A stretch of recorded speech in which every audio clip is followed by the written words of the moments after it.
Well, the tit-for-tat tariffs between China and the US are escalating, with President Donald Trump announcing further tariffs on Chinese goods and threatening to stop American companies from operating in China. This prompted Beijing, naturally, to respond with their own retaliatory tariffs on US goods. However, the Chinese Vice Premier Lyu Xiang said on Monday nobody is benefiting from a trade war, and China is willing to resolve the issue through consultations. But is there any quick resolution ahead, with tensions continuing to rise? Well, joining me in the studio are Lyu Xiang, a research fellow at the Chinese Academy of Social Sciences, and Einar Tangen, current affairs commentator. So before we start the discussion, let's hear what the Chinese Ministry of Foreign Affairs said today. This sounds like a political slogan for the US to call on its companies to withdraw from China. It is not a practical measure. Even if it did take place, there would be someone else to fill in, and eventually it would be the US to suffer the damage. So we've had plenty of war of words. We've had a little bit of a peace of words today, haven't we? Premier Lyu Xiang said, "We are willing to resolve the issue through consultation and cooperation." He talks about a calm attitude to resolutely oppose the escalation of the trade war. Wonderful words. President Trump has been tweeting again. He's talking about the fact that these words are giving him a lot of comfort. He says that China is a great country. It's a country. Let's have a look then at the graphic. Let's have a look at the tweet that he's. There we are. That's what he said. He said that it's all looking rather good, that they're willing to come out and to state the facts, and he says that that's a good thing for China, that China's a great country and that Xi Jinping is a great leader. Talks are continuing, he says. So it's all looking rather good. Einar Tangen, are you convinced? Are you happy?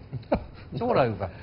No, I mean, the basic trust has been broken. I mean, if you're in business, you have to be able to depend on the markets that you're either producing or selling into, and right now that trust has been broken, and repeatedly. I mean, it's not just the tariffs. Now Donald Trump has come out and said, you know, Xi Jinping is just as, you know, he said his own appointed head of the Fed was questioning whether he was as big an enemy as Xi Jinping.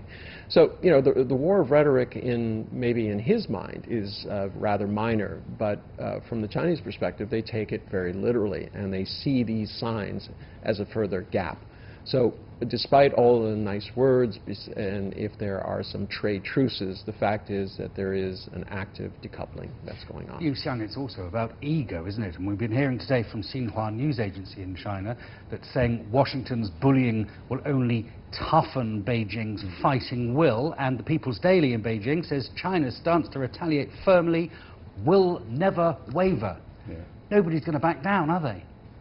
Well, first of all, we need to understand the personality of Mr. Trump. Actually, you know, every day he plays two roles. In the morning, he's an arsonist, and in the afternoon, he's a firefighter. Okay, so every day he changes his face, and he's exclusively unpredictable. So in this circumstance, we cannot predict what will happen tomorrow.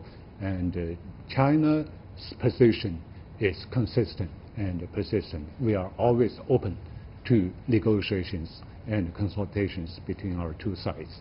Well, yeah, but I mean, I want to add something. I mean, China's playing the adult in the room with the spoiled playground bully. Yeah. But it was very interesting, the timing of China's saying what they were going to hit back with in terms of tariffs was just before what promised to be a very, very difficult meeting at the G7 for Donald Trump, because he complains of being isolated, yet before he starts out, he basically antagonizes everybody he's going to meet and says bad things about their country and how they have to do this. Friends. Yes, but yes, you don't want to be his friend. It's easier to be his enemy. But you know, when he shows up and then plays the victim card and things like this, but he's very thin-skinned. He does not like it when people criticize him or when they stand up to him. So the timing of this couldn't have been better for just exposing how volatile and unpredictable he really is. But is China reacting rationally here? I mean, if you look at the figures, Beijing's new import taxes range from 5% to 10%. They'll take effect on September the 1st and December the 15th, respectively, the same dates as Trump's tariffs kick in. So, yes, you might say that China's the adult in the room, but it is playing a little bit of a game with Washington, isn't it? By picking those exact dates. It's saying, you can be mean, I can be just as mean. Yeah, you know, it's a trade war initiated by the U.S. government, and China has to respond. And so far, the response is rational, and actually, it's less than a tit-for-tat response. We don't impose the same amount of tariff on U.S. goods. I believe that it's Mr. Donald Trump would make worse response to the U.S. business side. You know, he said he would like to cut all business relations between U.S. and the Chinese businesses and orders them to withdraw from China. So that would be a punishment on U.S. business. It's not China. I know, of course, a punishment on U.S. business is a punishment on a U.S. consumer, isn't it?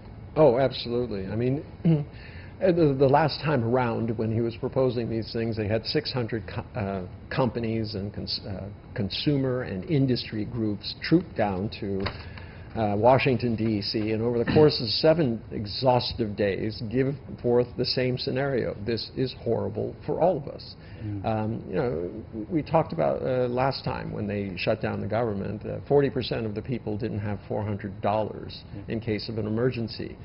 Donald Trump is taking out somewhere between $750 and $850 with the existing.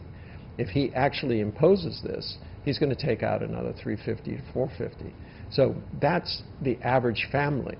This is really going to dig deep, especially into the lower class, I mean the poorer groups out there who, coincidentally, voted for him. So this is not it seems very odd that he'd be pushing these types of issues just before his election. Lyu Xiang, let me quote to you a Global Times article, which I thought was quite interesting. It says that China can maintain the country's stable economy in the face of U.S. hysteria. Do you agree? Do you think that China won't actually budge? However bad this gets, the Chinese economy can weather the storm? First of all, we need to look at the figures of the economy. Actually, on the macro level, we see China's economy is more healthy than the U.S. one. You see the second quarter data. In the U.S., the most serious problem now is the decline of business investment, and that hurts the U.S. economy. And in China, both the government and the business are enlarging their investments in a lot of things, in infrastructure and in production capacity. And I believe Chinese economy is more resilient than the U.S. one, and we can endure more. I know. How much do you think the U.S. can endure? Well, it won't endure enough for Donald Trump to get reelected if there is, in fact, a recession that people are talking about. As I said, the people who are going to be hit hardest by his moves and any recession will be the very people who voted for them. And I think their absolute loyalty to him will dissipate considerably. But, you know, one of the things is when you start talking about what China is doing, I mean, you know, you start looking forward to RCEP. I mean, there have been a couple of meetings. China is really pushing it, and I think the rest of the world, or the rest of the people who potentially could be involved in this, are very interested. Why? Because you see Donald Trump attacking the world order, the WTO, all of these things, and what's going to happen if WTO fails, which it will by the end of this year, because there will be no enforcement mechanism. The U.S. has refused to allow any appointment of judges. The number of judges required to hear a panel will drop below the 3, and when that happens, the WTO is toothless. And at that point, countries are going to have a very stark choice. They either go back to the law of the jungle, or they band together, just like with TPP. It was dead, absolutely dead. Every economist, everyone said it was dead, until the groups in there said, listen, Let's just repeal all the things that the U.S. made us do that we didn't want to do and go forward. And now Donald Trump is knocking on Japan's door saying, you know that TPP? We want the same deal as you gave TPP. The irony of that is, I hope doesn't escape anybody. But China is opening up its doors. I mean, collective tariffs against foreign goods, other than the U.S., is around 7% and going down, right? Tariffs against the U.S. are at 26% and apparently going up. So that gives you a clear picture that the U.S. has isolated itself, and at some point there's going to be an inflection. And the world is either going to say, you know, as I said, the jungle, or we come up with new. But it's interesting what you were saying just now about him almost changing his mind, saying we don't want this. Oh, we do, because of course we've had this lovely little story over the last couple of days where he said, somebody said to him, do you think you'll have second thoughts about this conflict? And he said, yeah, for sure, let's have some second thoughts. I have second thoughts on everything. And everybody, I always have second thoughts. And everybody thought, oh great, he's going to call an end to it. And actually what he meant was, I should have raised them higher. Is that what he meant? That's what the White House has said is what he's meant. Well, yes. I mean, because when he Donald Trump is very, very keen on watching himself on TV. All of his clips are sent to him, and when he saw that, he perceived that he looked weak, and that this would, disturb his invincible mystique. So I think that was a repair job, because today, just earlier today, Beijing time, he was trying to make nice noises that China had called him twice, despite the fact that the Chinese ministry is not willing to confirm that they made even one phone call. In fact, the ministry actually said, we're looking for other markets to replace the U.S. I don't know how that turns into, they phoned me and begged me to start negotiations. Maybe he was dreaming. Who knows? Lyu Xiang, he would never not tell the truth. That's the only thing we know for sure. Well, we all know that for sure. Lyu Xiang and Einar Tangen both, thank you very much indeed for that.